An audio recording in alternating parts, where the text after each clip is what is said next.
Welcome to Rising Parent, your go-to podcast for solo parents. I'm your host, Edna, and Tim and I are here to support you on your incredible journey of raising children alone. In this episode, our guest speakers will dive deep into our notes on the unique challenges and triumphs of solo parenting. We'll discuss practical tips for managing stress, balancing work and family, and nurturing your child's emotional well-being. So grab a cup of coffee and let's embark on this journey together. Hey everyone, welcome back. We're going to tackle a topic that's near and dear to a lot of you out there. Yeah, solo parenting. We're diving deep into strategies, tips, all that good stuff to help make it, well, just a little bit easier, And to help us out with this deep dive, we've got some incredible insights from Edna and Tim. These two, they've been working with children and families for over 20 years. Yeah, they've got tons of experience. And they actually founded Selfless Outreach, which is a mobile food bank that's doing some amazing work. Exactly. So they really understand the struggles that families are going through. But let's jump right into it, because their number one piece of advice for solo parents is self-care is not selfish. Right. It's so important. They actually say that if you're not taking care of yourself, you can't be the best parent you can be. Which makes total sense, right? It's like, how can you pour from an empty cup? Exactly. And they break self-care down into three parts: physical, mental, and emotional. So it's not just about eating your veggies and hitting the gym, although those are important too. Right. It's about the whole package.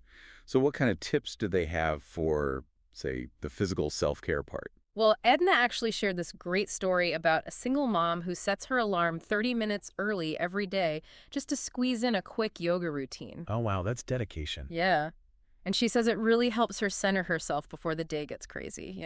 That's a great idea. I'm more of a night owl myself. Do they have any tips for people like me who find peace in the quiet hours? Actually, yeah.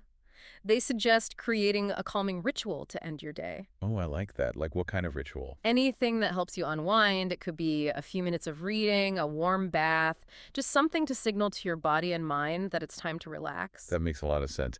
And it kind of segues into their next big point, which is the power of routines. Yeah, routines are like the backbone of a solo parent household. Especially when you're juggling everything on your own. Exactly. Edna and Tim actually shared this morning routine that's been super helpful for the families they work with. It's pretty simple, but it involves laying out clothes the night before, having a quick and healthy breakfast prepped ahead of time, Oh, those are good ones. and even having a designated spot for backpacks and shoes. Just little things that eliminate so much of that morning scramble. I love those tips. It's all about setting yourself up for success, right?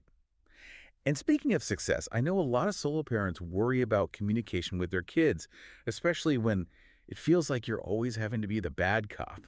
Oh, yeah, that's a real struggle. But Edna and Tim, they really emphasize the importance of active listening. Active listening, so it's more than just hearing what they're saying. Right. It's about really validating their feelings, even if you don't necessarily agree with their behavior. So even when they're throwing a tantrum because you said no to that extra cookie? Exactly. Tim actually gave this example of saying something like, I see that you're really upset about not getting another cookie. It's okay to feel frustrated, but we need to stick to our healthy choices.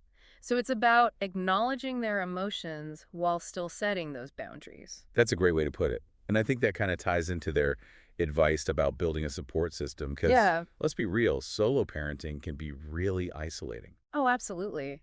They really stress that you don't have to do this alone. which can be hard to remember sometimes. It really can. But whether it's family, friends, a local parenting group, even online forums, finding people who get what you're going through can make a world of difference. And for those times when the struggle feels a little too big, they also encourage seeking professional help. Absolutely. There's no shame in reaching out for extra support. None at all. Now, let's talk about something that's often a big stressor for solo parents. That's finances, Yeah, it's a huge challenge for a lot of families. especially when you're managing a single income. But Edna and Tim, they have some really practical advice beyond just budgeting. Oh, yeah, for sure. One tip that really stood out to me was about micro-saving. Basically, they recommend setting up an automatic transfer, even if it's just a few dollars a week, into a savings account for your child. So that's it. Yeah, it adds up over time, and it also teaches kids about financial responsibility. Those are great life lessons. Speaking of juggling, How do Edna and Tim tackle the whole work-life balance thing? Well, they're big fans of time blocking. Time blocking. What's that? So basically, it's about scheduling specific blocks of time for work, for family time, and even for those all-important self-care moments. Oh, I can see how that would help create some much-needed boundaries. Exactly. It helps you prioritize what's important and reduce that feeling of constantly being on. Do they have any suggestions for finding reliable childcare? Because I know that can be a major obstacle for a lot of solo parents. You know, they actually recommend tapping into your community network. Oh, that's a good idea. Yeah, like maybe there's another solo parent in your neighborhood who'd be up for a childcare swap once a week, or maybe a retired grandparent who's willing to help out a few hours a week. I love that. It's about finding those creative solutions within your own circle. And while we're talking about well-being, I know a lot of solo parents worry about their kids feeling the impact of, only having one parent around. That's a really valid concern. But Edna and Tim emphasize that simple actions can make a huge difference. Things like spending quality time, showing affection, even just talking about emotions openly can create a really secure and loving environment. So it's not about the quantity of time, it's about the quality of that time. Exactly. Tim told this heartwarming story about a dad who started a bedtime ritual of sharing 3 good things that happened that day with his kids, and it just opened up this space for positive communication and connection. That's a beautiful example. Now, here's where it gets really interesting. They also talk about self-compassion. We hear it all the time, but it's so hard to actually practice, especially when you're feeling overwhelmed as a solo parent. Oh, I know. But their message is really about giving yourself grace. They remind us that solo parenting is a marathon, not a sprint. That's such a good analogy. You will make mistakes. We all do. The important thing is to learn from them and keep moving forward. So to sum it all up, Edna and Tim's advice boils down to prioritizing self-care, creating routines, communicating effectively, building a support system, and being smart about finances and work-life balance. But it's also about remembering that you're doing your best, and that's enough. Couldn't said it better myself. And a huge thank you to Edna and Tim for all the incredible work they do. Yes, absolutely.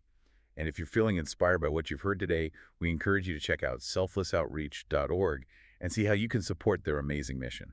We'll be sure to include that link in the show notes. Definitely. And if you found this deep dive helpful, we'd love for you to subscribe to the podcast and share it with anyone who might benefit from these insights. Absolutely. Spread the word.